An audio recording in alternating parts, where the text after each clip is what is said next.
Joining me now is former Trump campaign advisor Carter Page, who was spied on by the DOJ for a year with no charges ever brought against him.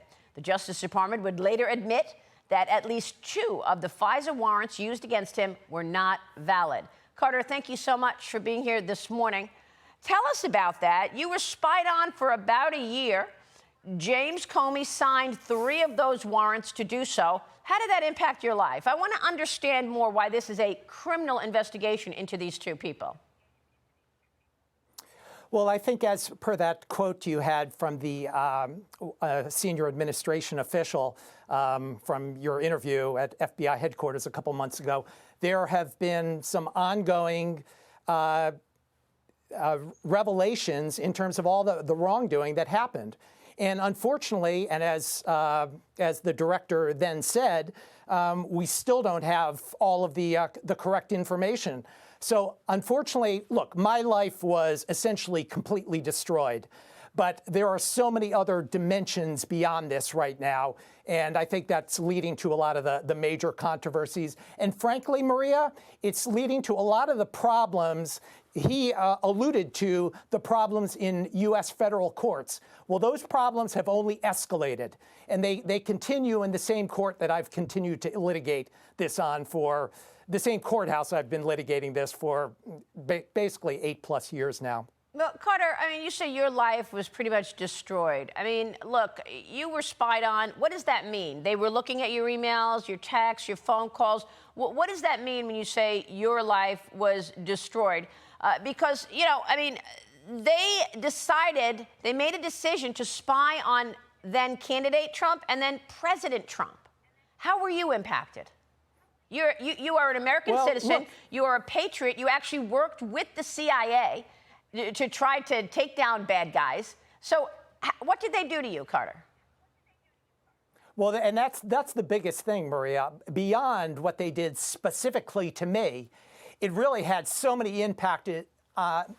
impact on so many other lives. There were countless lives that were destroyed. And, you know, they're often referred to as the remnants, all the people that were at the center of this Russia hoax, immediately targeted and really suffered so much damage for basically all of the years following the Obama-Biden's first administration, from which ended in 2021, thankfully. So, and unfortunately, it continues to escalate, as you've been discussing earlier in this show, in terms of the ongoing conflicts in Europe, because the lack of truth, Maria, has only led to further escalations and damage to the United States' relationship in the world. Yeah, I mean, look, you say the lack of information, and I think that's one of the things that some MAGA supporters of President Trump are angry about. They wanted to know more about Jeffrey Epstein. Is that what you're referring to?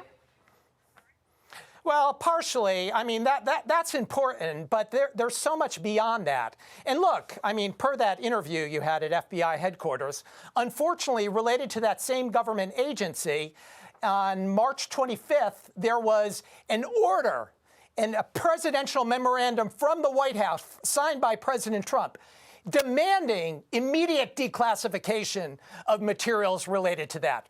And in that interview, you showed a clip of, unfortunately, he talked a little bit about sending stuff to Congress, you know, the dribbling out to Congress.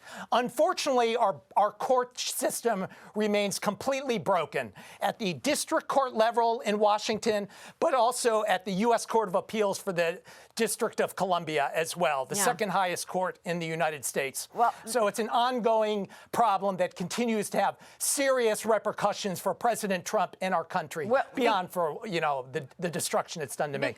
Because many of the players are still there, right? Wasn't it Judge Boasberg who gave Kevin Clinesmith a slap on the wrist for not telling the truth about who you were and what you did? And in fact, now it's Judge Boasberg again trying to stop President Trump's agenda 10 years later. Yeah, absolutely. You're right. And unfortunately, as you and I discussed the night after my Crime Victims' Rights Act testimony in Judge Boasberg's court. All I had asked for was to be named an amicus in the Foreign Intelligence Surveillance Court, the totally broken court system which remains. But unfortunately, nothing's been done.